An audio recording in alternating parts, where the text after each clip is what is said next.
So question है evaluate reverse Polish notation. Time हो गया क्वेश्चन करे हुए, देखते हैं क्या है क्वेश्चन में। ओके, सो ये क्वेश्चन शायद आई डोंट नो, मैंने सेव करके तो रखा था। एक मिनट में देखती हूँ कि किससे पूछा गया ये क्वेश्चन। कंपनीज, एक मिनट चेक करती हूँ मैं, देन बताती हूँ कंपनीज इसकी। ये question, come on man, load fast. Evaluate Microsoft, amazon, Apple, LinkedIn, Flipkart, इन सारी कंपनीज में ये क्वेश्चन पूछा जा चुका है। ठीक है, तो क्वेश्चन तो वैसे इजी है और टाइम हो गया तो देखते हैं अभी, मतलब लेट्स प्रोसीड एंड सी कि होता है ये नहीं। ठीक है, evaluate reverse Polish notation. You are given an array of strings, tokens, tokens array का नाम है, स्ट्रिंग्स का एरे है, that represents an arithmetic expression in a given reverse Polish notation. Evaluate the expression, return an integer that represents the value of the expression. The valid operators है plus minus multiply divide, और each operand may be an integer or another expression, और another expression। ठीक है, तो basically they क्या रखा है ना कि आपको जो एरे होगा वो एरे नंबर्स, इंटीजर्स और ये ऑपरेटर्स का दे रखा होगा, और आपको ये जो ऑपरेटर्स है वो उन ऑपरेंड जो नंबर्स होंगे, इंटीजर होंगे, उन ऑपरेंड होंगे उस पे अप्लाई करना, और फिर जो लास्ट रिजल्ट होगा वो आपको देना पड़ेगा। ठीक है, जैसे ये एक एग्जांपल है, जैसे 2 1,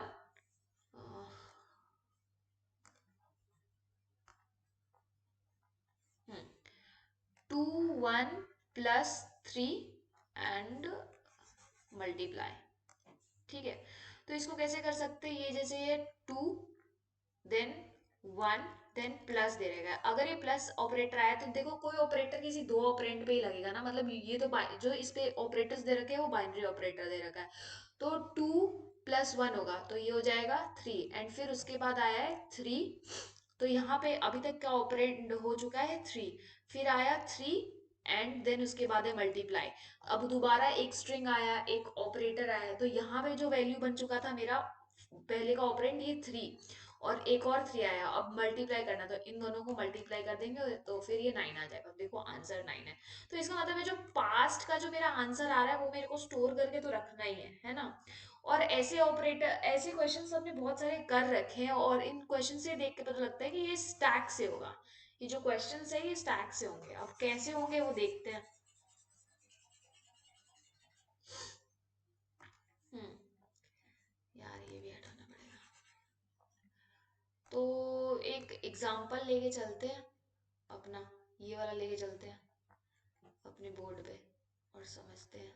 ये और ये वाला भी ले लेते हैं, दोनों एग्जांपल सॉल्व करते हैं and समझते हैं।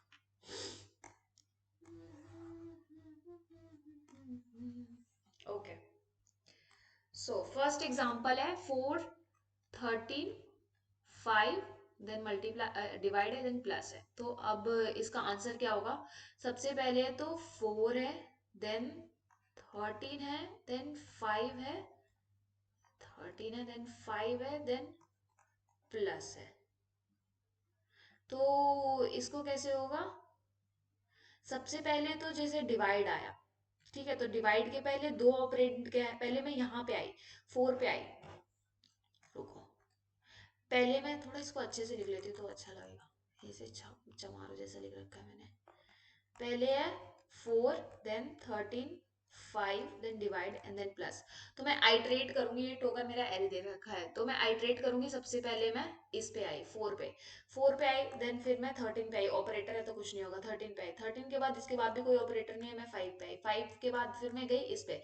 तो ये आ गया मेरा एक ऑपरेटर। अब ऑपरेटर आया मेरा, तो मैं क्या करूंगी, जो मेरे पास्ट के दो ऑपरेंड्स थे उन दोनों के साथ में इस ऑपरेटर के साथ उन पे अप्लाई करूंगी, तो मेरा 13/5 हो जाएगा।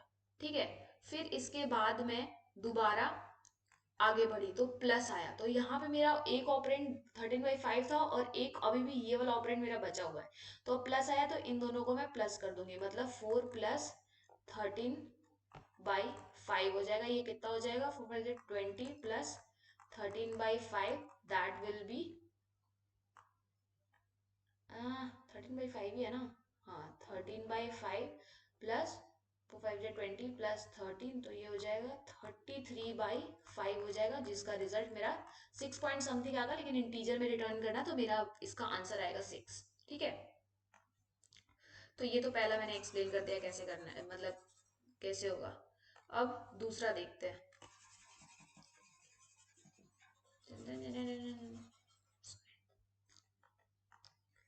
तो अगला है 10 6 9 3, then plus, then -11, then multiply है, डिवाइड है, फिर से मल्टीप्लाई है, 7, ये वाला तो लंबा है यार, प्लस है, देन फिर 5 है, देन फिर प्लस है। ठीक है, इसको थोड़ा उधर उठा लेते, घसका देती हूँ, ये बॉय। फिर क्या था, प्लस है, देन 5 है, एंड देन अगेन प्लस है। ओके, तो अब इसमें क्या करना है मेरे को, पहले में आए 10 देन 6 देन 9, अगर मेरा ऑपरेटर नहीं आ रहा तो मैं आगे बढ़ते जाऊंगी, 3, एंड देन फिर मेरा आया एक ऑपरेटर प्लस, तो अब मैं क्या करूंगी, लास्ट के जो दो ऑपरेंड होते हैं उन दोनों को मैं इस ऑपरेटर के साथ वो करती हूँ, इस ऑपरेटर को अप्लाई कर देती हूँ इन दोनों ऑपरेंड पे, तो 9 + 3 हो जाएगा, that will be equals to 12। तो इन दोनों को मिला के मेरा 12 हो चुका है, एक ऑपरेंड ये बन चुका है, और अभी एक ये बाकी है, एक ये बाकी है, एक ये, 3 ऑपरेंड हो गया। फिर आया मेरा -11, देन आया मल्टीप्लाई। अब मेरा जो पास्ट ऑपरेंड था, जो प्रीवियस ऑपरेंड था, वो क्या था मेरा, एक 11 है और उसके बाद वाला 12 है, तो इन दोनों के साथ अब क्या होगा, मल्टीप्लाई होगा, दैट विल बी 12 × -11, तो ये क्या हो जाएगा, 12 12 2 3 1 -132। ठीक है, अब ये मेरा एक ऑपरेंड ये हो गया, और उसके बाद मेरा ये 10 और 6 बचा हुआ है। फिर आया मेरा डिवाइड, तो मैं क्या करूंगी, 132/6 होगा, तो ये डिवाइड होगा, और फिर एक ऑपरेंड ये हो जाएगा, और दूसरा ऑपरेंड फिर मेरा 10 पे आएगा। फिर आएगा मल्टीप्लाई, तो इन दोनों का मल्टीप्लाई होगा, 10 से मल्टीप्लाई होगा। फिर उसके बाद आया मेरा 17, तो अब ये एक ऑपरेंड हो गया और एक 17 ऑपरेंड हो गया। फिर उसके बाद प्लस आया, तो इन दोनों को प्लस होगा, फिर 5। तो ऐसे कर करके करेंगे तो ये आंसर है, काफी लेंथी हो जाएगा, तो सॉल्व करना कोई मतलब नहीं बैठ रहा है इसका। ठीक है, तो I hope you understood what I am trying to, मतलब how this question is going to get solve. तो ये क्वेश्चन, अब इसको सॉल्व करने का तरीका, एग्जाम्पल्स तो समझ लिया हमने कि कैसे होगा, बट इसको सॉल्व करने का तरीका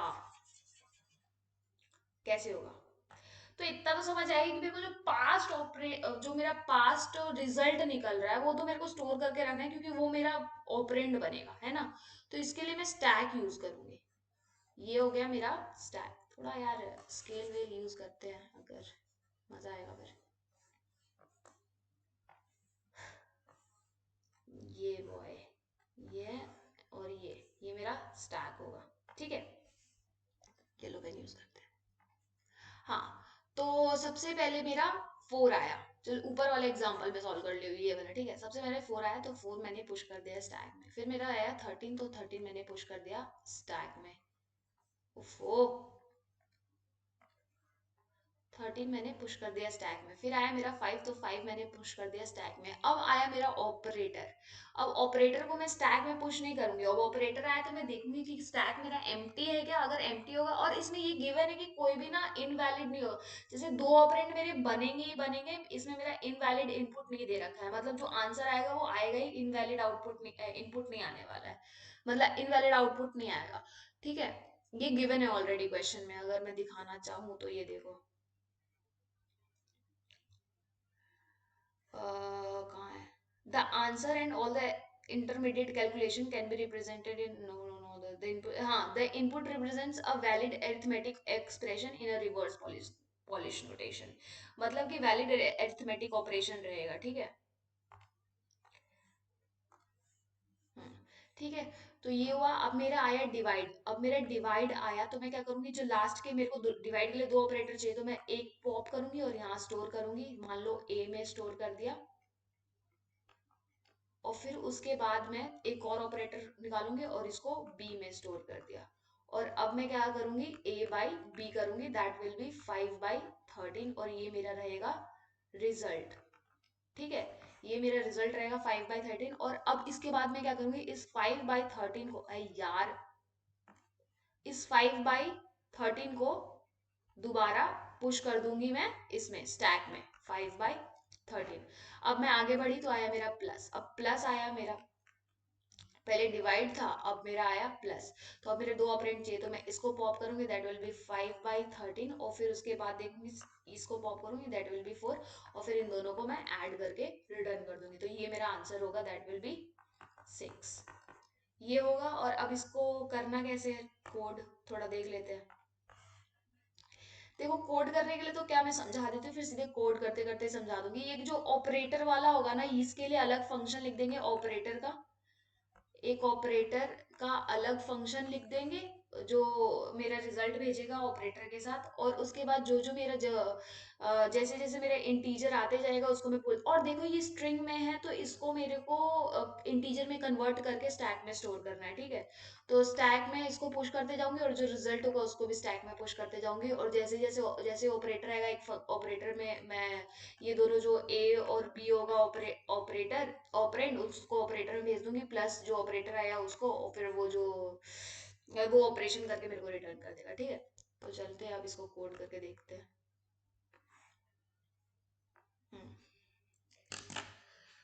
सो सबसे पहले क्या करते हैं, क्या करना है, सबसे पहले स्टैक बनाना है। पहले एक स्टैक इंटीजर का बना लेती हूँ मैं।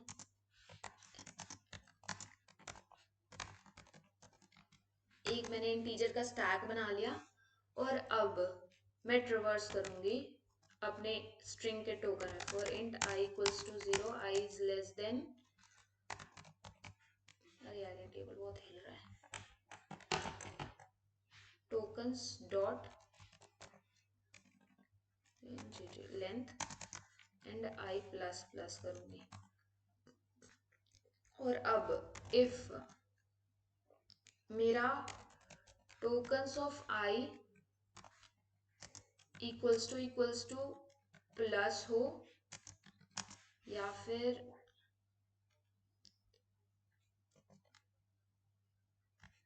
Tokens of i equals to minus हो, दो चार ही ऑपरेटर दे रखे हैं, या फिर मेरा tokens of i equals to multiply हो, या फिर मेरा tokens of i equals to divide हो, ठीक है। तो क्या करना है मेरे को, तो अगर मेरा ये आया तो मैं क्या करूंगी, सबसे पहले तो ये होगा, और रिजल्ट को तो पुश करना है। अगर ये हुआ तो ये, और एल्स में क्या होगा मेरा, अगर ये आया तो कोई ऑपरेशन होगा मेरा, और रिजल्ट पुश करूंगी स्टैक में, और एल्स नहीं तो ऐसे ही मैं स्टैक में पुश करूंगी, एस टी डॉट पुश। यार कन्वर्ट, जावा में कन्वर्ट कैसे करते हैं यार, हाँ इंटीजर डॉट पार्स इंट से करते हैं ना, आई होप यही हो, इंटीजर डॉट पार्स इंट, मेरे को लग रहा है यही फंक्शन है, गड़बड़ हो गई तो सर्च कर लेंगे, कोई बात नहीं यार। बट टोकन्स ऑफ आई, इसको कन्वर्ट करके ये स्टैक में मैं पुश कर दूंगी, ठीक है। तो अब क्या करूंगी मैं, एक तो मैं इसमें बोला है कि इनवैलिड नहीं होगा, वैलिड ही होगा, ठीक है, अरिथमेटिक ऑपरेशन, तो मेरे को स्टैक एम्प्टी है ना नहीं एम्प्टी है चेक करने की जरूरत नहीं है।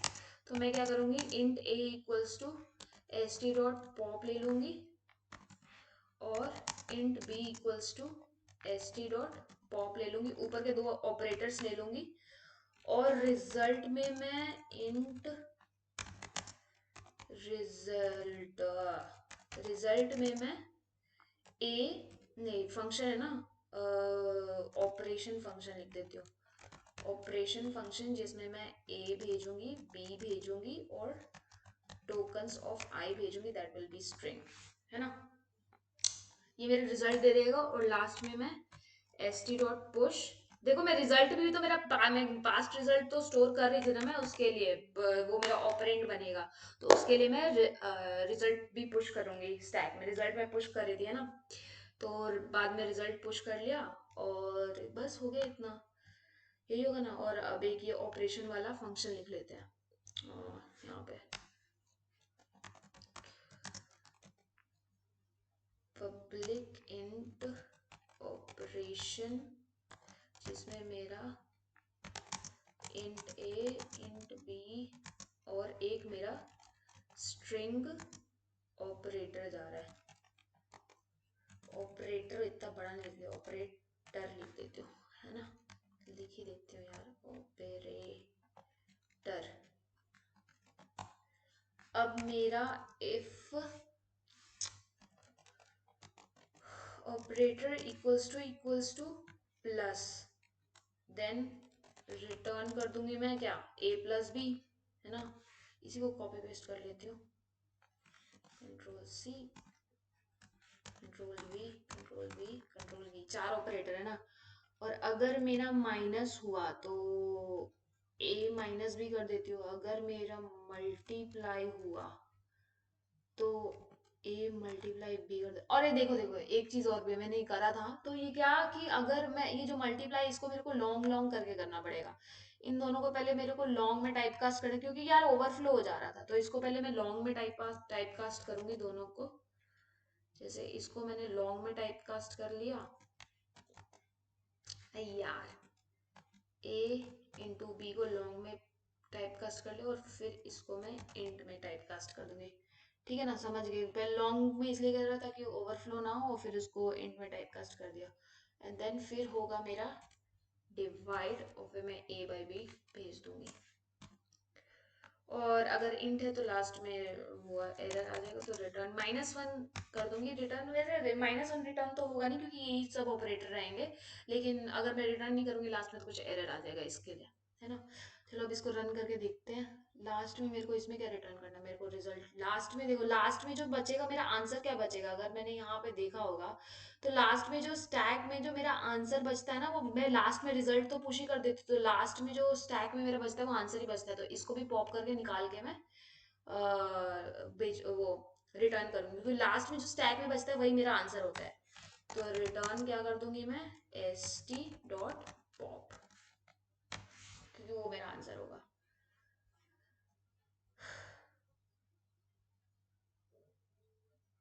रन टाइम एरर बाय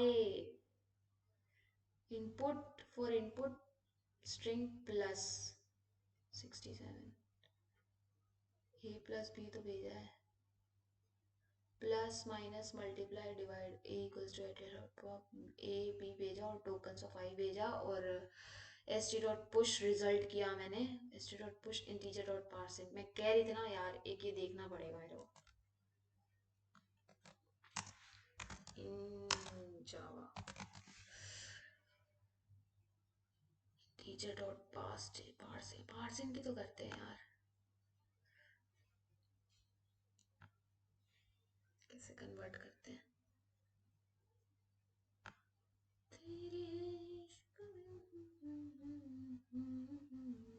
यार ऐसे तो करते हैं, इंटीजर डॉट पार्स इंट, इसको कॉपी करते हुए इसी को पेस्ट कर देती हूँ।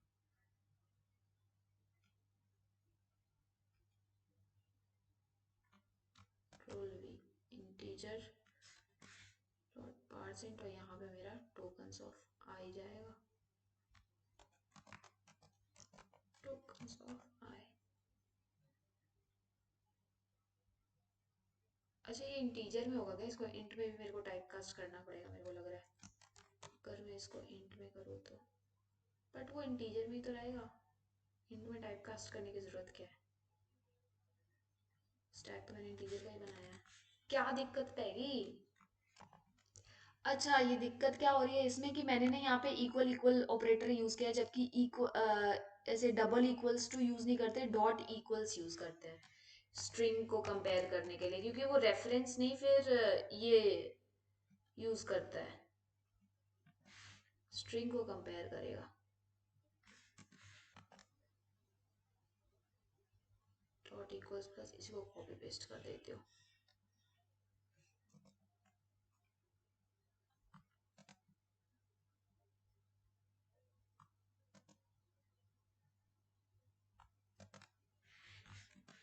Divide multiply and minus. I hope it works now.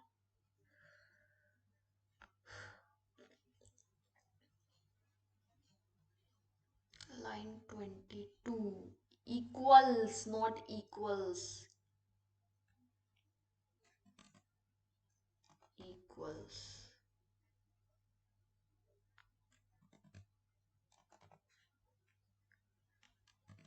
Control D करके भी कर सकती हूँ, लेकिन मैं बहुत बड़ी बेवकूफ हूँ। टाइम वेस्ट करने की आदत है मुझे। Wrong answer, come on man, what happened? -1। अच्छा, यहाँ से बस -1 ही रिटर्न हो रहा है बार बार। ए डिवाइडेड बाई बी ऑपरेटर की गल हो गई। अच्छा यार, यहाँ पे भी तो इक्वल्स ही यूज होगा ना। Dot equals.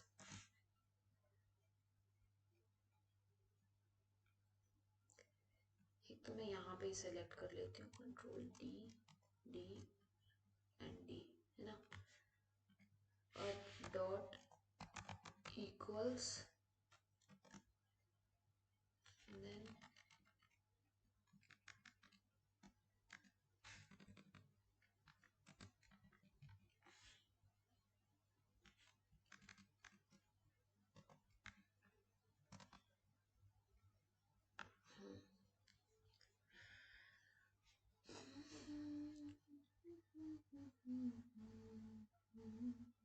ये क्या मतलब है? पहला सॉल्व हो गया, आगे का सॉल्व नहीं हुआ। a plus b, a minus b, a into b, a by b. इसमें दिक्कत क्या हो रही है कि 4 13 4। अच्छा, मैंने ना ये मेरे को लग रहा है मैंने ऑर्डर गलत लिया है, तो ये b प्लस ए। चलिए, इसमें तो कोई फर्क नहीं पड़ना चाहिए था। b प्लस ए, b माइनस ए होना चाहिए। b, चलिए इसमें कोई फर्क नहीं पड़ेगा, एंड b बाई ए होना चाहिए। ऑपरेंट के ऑर्डर का ध्यान रखना पड़ेगा मेरे को। देखो आंसर सही आ रहा है, लेट्स सबमिट इट। क्योंकि ऑब्वियसली बी बाई और ए बाई बी करेंगे तो आंसर तो ऑपोजिट आएगा ना। ये सबमिट हो गया है, सी एक्सेप्टेड, थैंक यू।